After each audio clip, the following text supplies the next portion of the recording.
I have a twin brother named George, and we grew up incredibly close.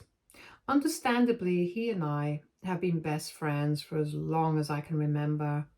Growing up, we would do everything together, from playing small pranks on our families to playing video games late into the night after our parents would fall asleep.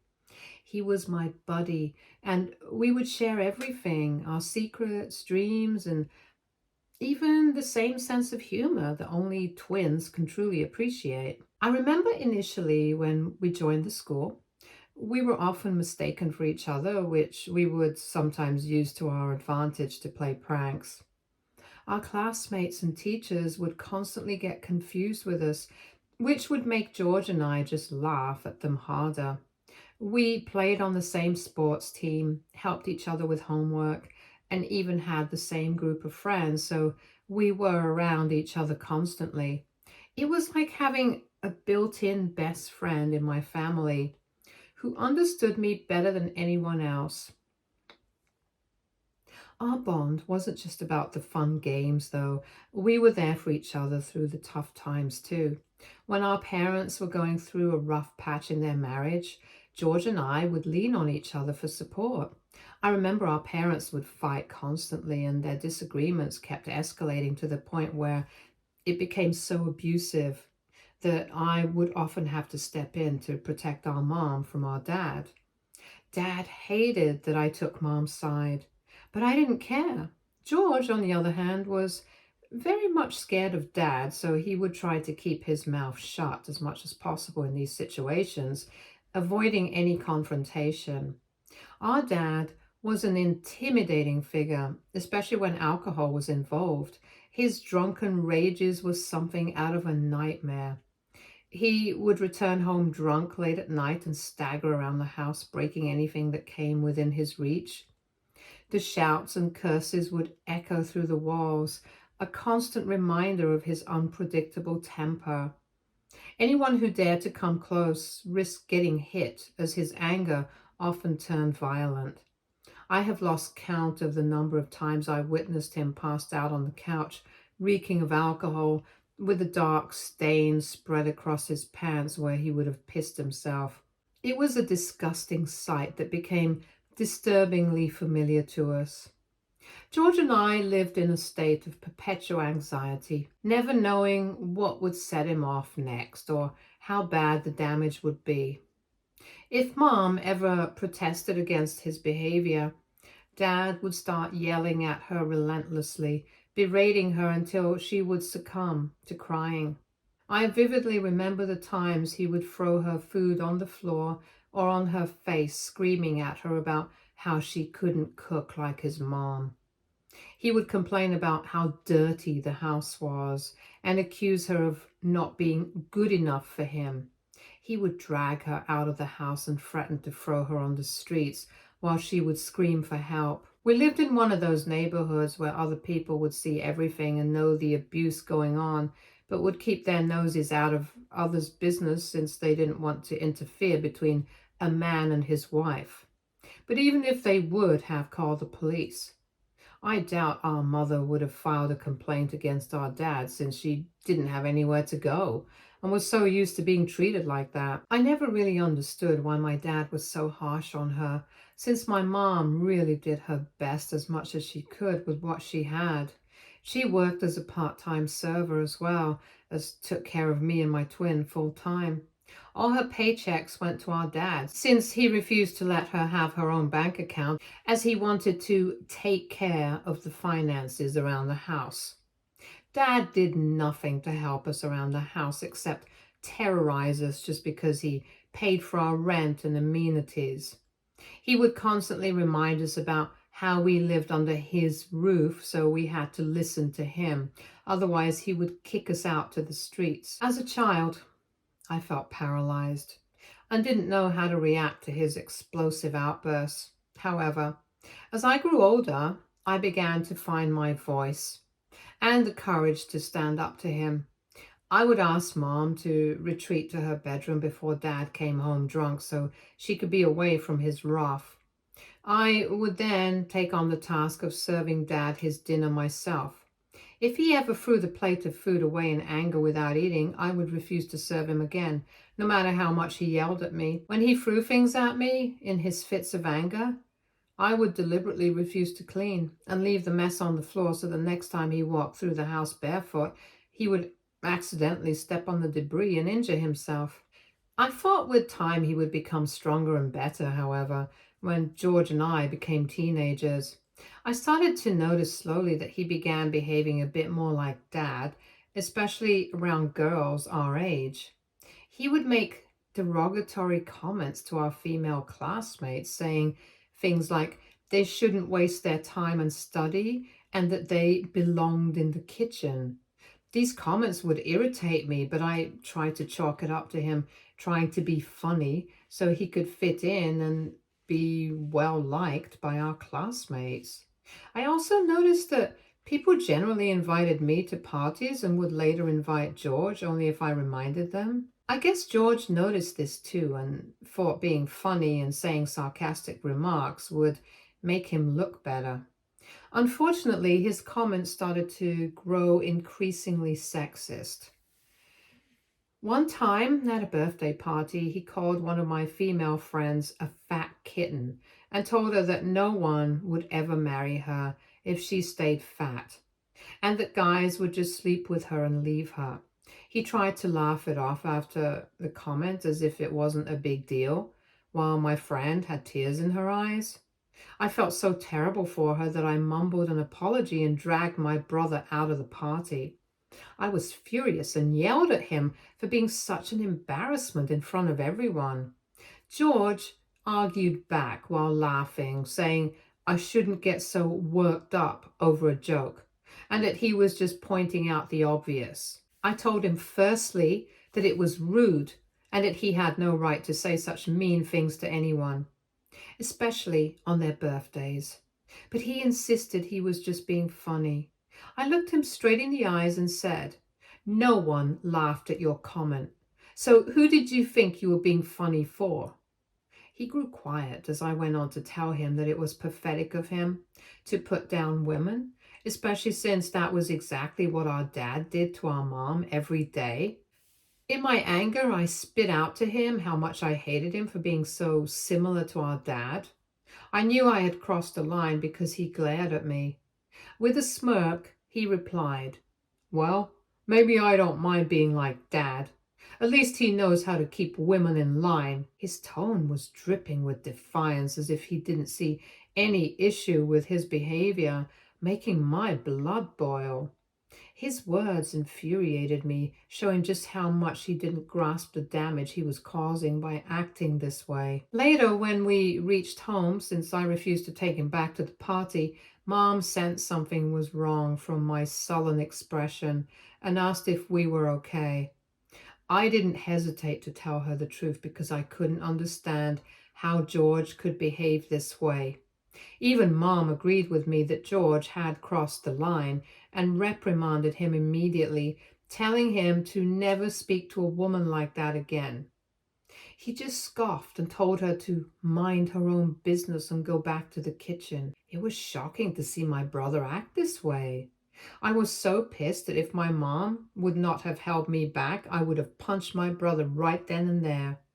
It was the first time I felt nothing but disappointment for him. The same feeling I felt whenever I looked at Dad. I wish I could say that George grew out of this phase over the years, but unfortunately, he never did. I think this is why he and I started to grow apart and were no longer close friends. I couldn't understand his hatred towards women for no reason and didn't want to be around his toxicity. I stopped including him with my friends and their parties, and everyone else immediately dropped him too. I guess this must have pissed him off even more to realize just how much people didn't actually value his friendship. During this time, our parents' marriage was still deteriorating. One day, I remember I came home to a sight that is forever etched in my memory. My mom's uncle had passed away, and she had gone to attend his funeral. Since George and I had exams, we couldn't go with her, and Dad was never one to accompany Mom anywhere, so she had gone there alone. After finishing my exam, I headed straight home to study while George probably had something to do because he wasn't home when I arrived. As I walked into the house, I immediately sensed something was off. The living room where my dad usually napped and watched TV was unusually quiet. I heard a noise upstairs from my parents' bedroom and made my way up to the stairs to check out what the noise was. When I opened the door to their room, I was met with a horrifying sight. There, on the bed, was my dad with his secretary, both completely wasted and in the midst of doing the deed on the bed. They looked out of it and didn't even notice me standing there with the doors wide open, completely oblivious to the world around them. My breath caught in my throat and I stood frozen, unable to process what I was seeing. Anger and disgust surged through me all at once. This was the man who was supposedly our father, the man who constantly berated and belittled Mom and threatened to kick us out, now shamelessly in bed with a woman in his very house. I mean, he could have done this anywhere else, but he had knowingly brought this woman to our house to disrespect our mom in the worst possible way. I quickly turned around and left the room, my heart pounding in my chest. I felt sick to my stomach and couldn't believe what I had just witnessed. As I waited for George to come home, I sat on the porch trying to calm myself down. When he finally arrived, I pulled him aside and told him everything, hoping he and I could confront Dad together. George, surprisingly, didn't look as shocked as I thought he would be. I stopped then and asked him why he wasn't reacting at all. His eyes moved around before he finally opened up, revealing that he already knew Dad had been seeing the secretary behind our backs, and sometimes even brought her home when Mom wasn't around. Stunned, I asked him how he found out and why I had never seen her before at our house. George explained that Dad usually brought her over when we weren't around, but once George had apparently caught him. Dad had tried to justify his disgusting behavior by telling George that men sometimes have needs and that he should not say a word to anyone else since no one would ever understand. Since then, George had kept it a secret, allowing Dad to bring the secretary around whenever we weren't home. I guess it was some sick fantasy or power play for my dad to bring another woman into the house and sleep with her. George went on to admit that he had no idea Dad would bring her over that day, but if he did, we shouldn't make a ruckus and should keep this information to ourselves. Hearing this, I was both infuriated and heartbroken. I couldn't believe George had been complicit in hiding such a betrayal from Mom. His willingness to protect Dad's secret felt like a deep betrayal to me and Mom. My voice trembled with fury as I berated him for not protecting Mom and for allowing Dad's deceit to continue unchecked. George's face turned red with anger, and he yelled back, accusing me of always trying to be a perfect son and acting like the hero of the family. He claimed he just wanted to keep the family peace. The argument escalated as I told him this wasn't about me being a hero, but about standing up for what was right and protecting Mom and us. I accused him of being complicit in Dad's betrayal by choosing to hide it rather than confronting the issue. George pushed me back, insisting that I should not utter a word to Mom and that if I did, this would lead to our parents' divorce and he would blame me for the rest of his life. He continued to tell me how these things sometimes happened and I should turn a blind eye to it.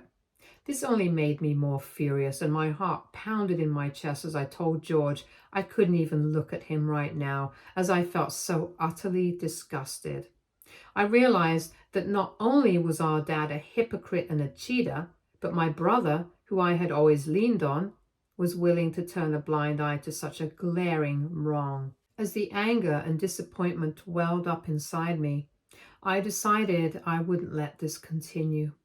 I wouldn't let Dad's deceitful actions go unchecked, and I wouldn't let George's misguided loyalty protect such behavior. This was a turning point, and I knew I had to stand up for what was right, even if it meant confronting my own family.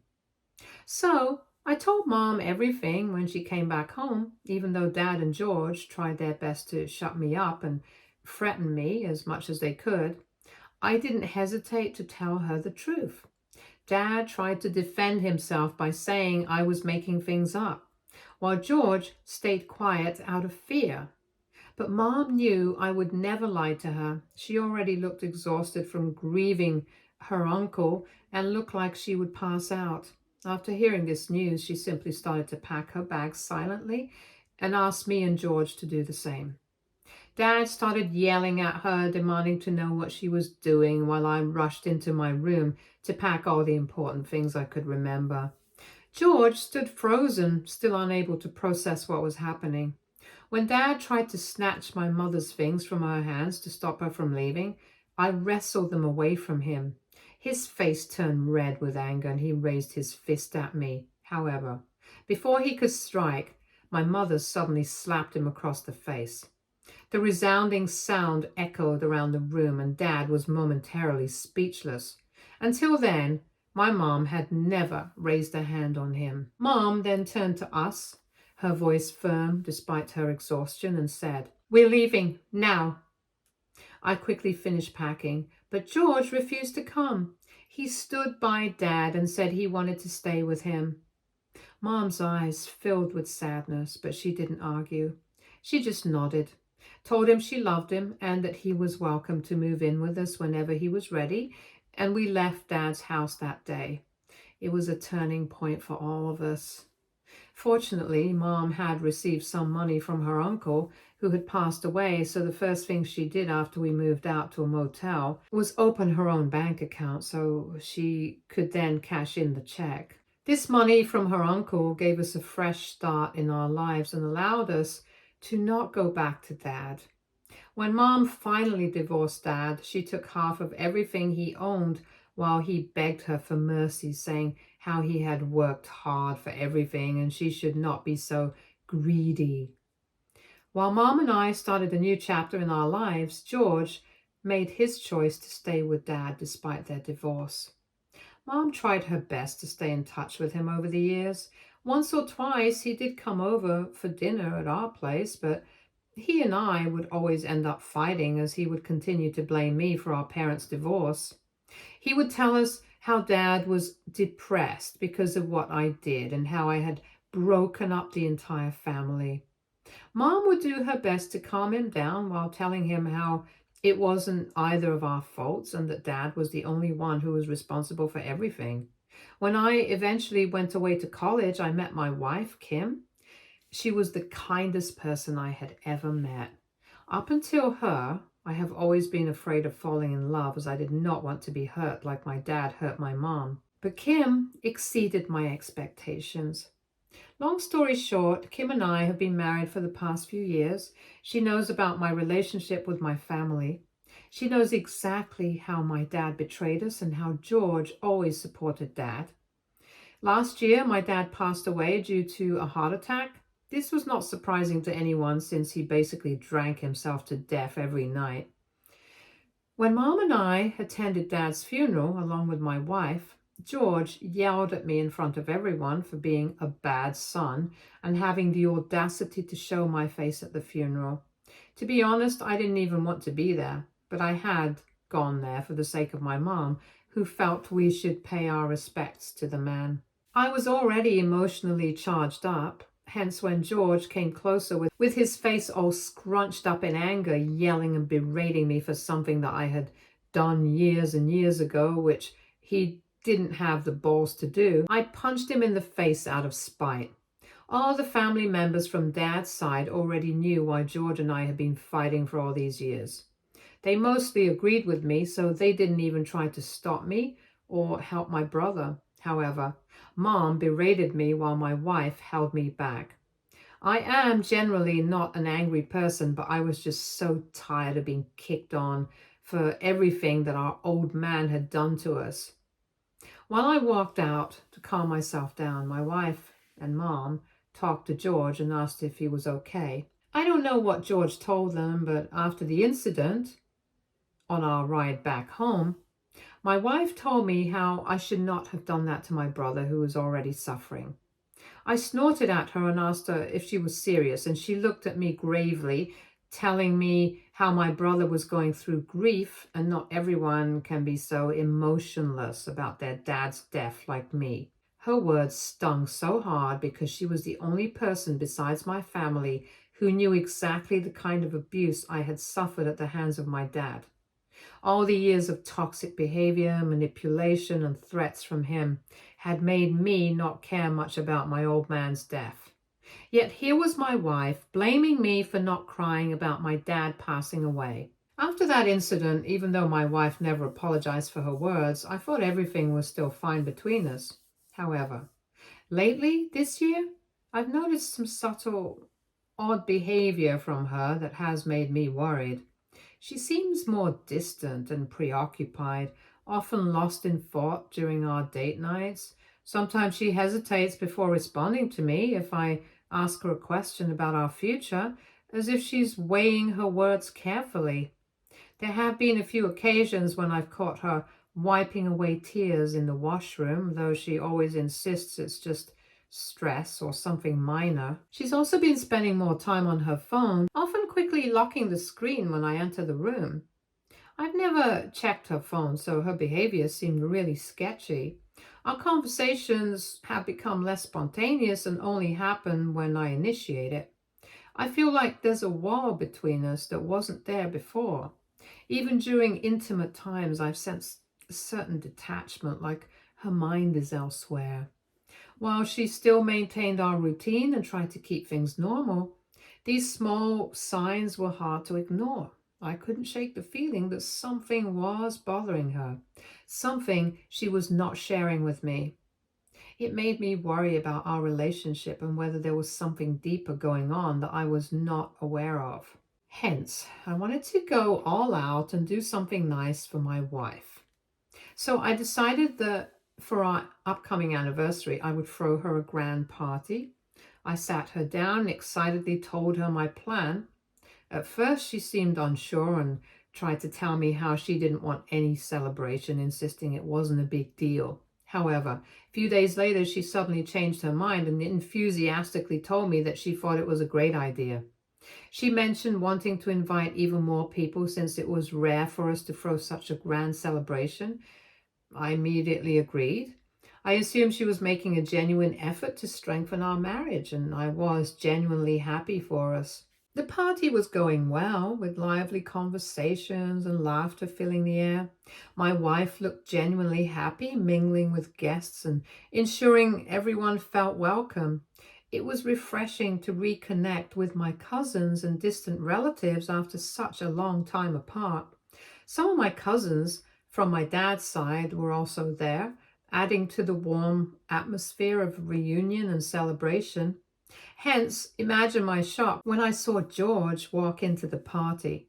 I knew for a fact that I had not invited him, so I assumed my mom might have and asked her about it without trying to create a scene. However, mom was just as confused as me and denied ever inviting him.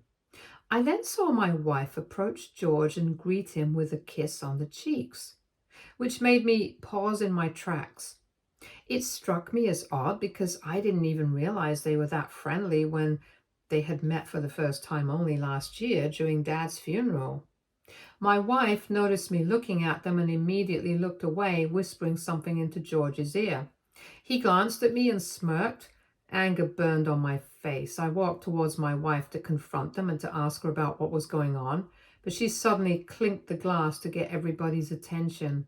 People turned to look at her as she stood there, holding George's hand. At first, there was confusion and some took a step back. Although George and I were twins, I had grown out my hair, and while I kept our original blonde hair, George had dyed his brown. It was evident to everyone that my wife was holding my brother's hand, not mine, which was weird and confusing for everyone to witness.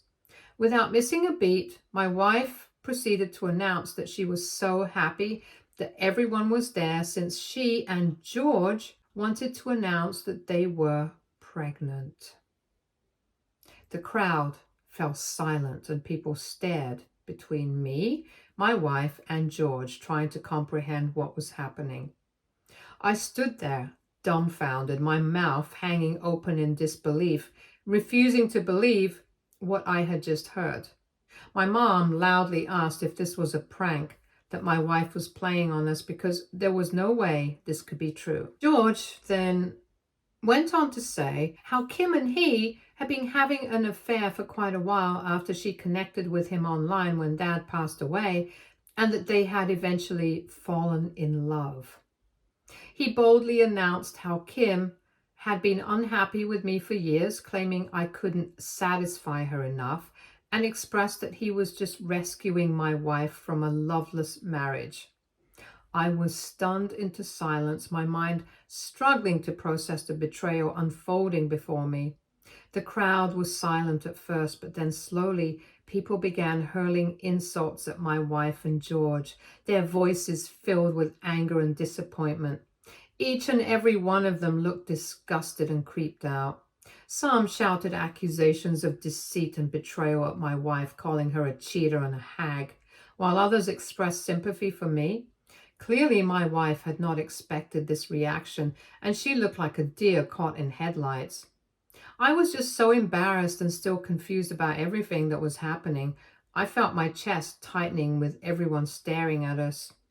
I looked at my mom, and she immediately knew I was going to have a panic attack and knew she had to get me out of there. We walked out amidst the continuing insults hurled at George and my wife. Kim tried to run after me, apologizing for breaking the news to me that way and pleading for me not to leave her alone with such animosity, especially since she was pregnant. She told me that she needed me to publicly accept her relationship with my twin brother, as then only other people could give her their blessings. Before I could respond, my normally composed mom turned red-faced and screamed at my wife that what she had done was unforgivable and that her child would never forgive her for being such a characterless mother. Tears welled up in Kim's eyes as I simply laughed, agreeing with my mother, and left her there. Since the disastrous party, Kim has been reaching out to me, begging me to talk to my relatives, as everyone has been texting and calling her to express their anger over what she and George have done. However, I have refused to help her in any way, since she decided to do this all on her own during our anniversary party shamelessly. AITA for not protecting her in this case. Update 1. To update everyone, yes, I will be divorcing Kim. There is absolutely no doubt about that in my mind. Also, I have a prenup with her, so she cannot take a penny from me whatsoever. I am currently staying with my mom, and I have asked Kim to move out of my house within the week. Honestly, I have no idea why she and my brother started their affair exactly, but the reason doesn't matter anymore at the moment. I cannot be with someone who can betray me this way. I have not told any of my family members to back off from them because I feel George and Kim deserve all the backlash. They are grown adults, so they can deal with this fiasco on their own. Update 2. It's been 7 months since my last update, and I have finally divorced my cheating wife. Kim and her lawyer tried to sue me despite our prenup, but there was nothing really that they could do thanks to our state's law. Since she had openly admitted that she was pregnant with my brother's baby, she could not even hold me responsible for child support.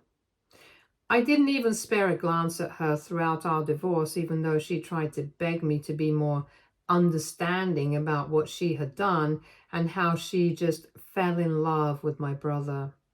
As for George, that coward hasn't shown his face to me or tried to confront me after the party. Just like our dad, he doesn't have the balls. Update 3.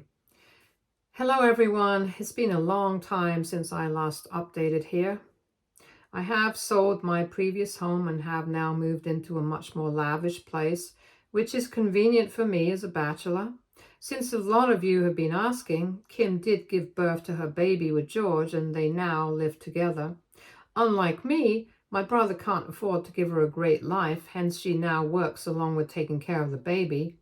My brother is exactly like our dad, who drinks and passes out on most nights. So he's basically an absent father. If you're wondering how I know about all of this, it's from my cousins, from my dad's side, who George reaches out to, supposedly borrowing money from them because he's unable to keep up with the expenses.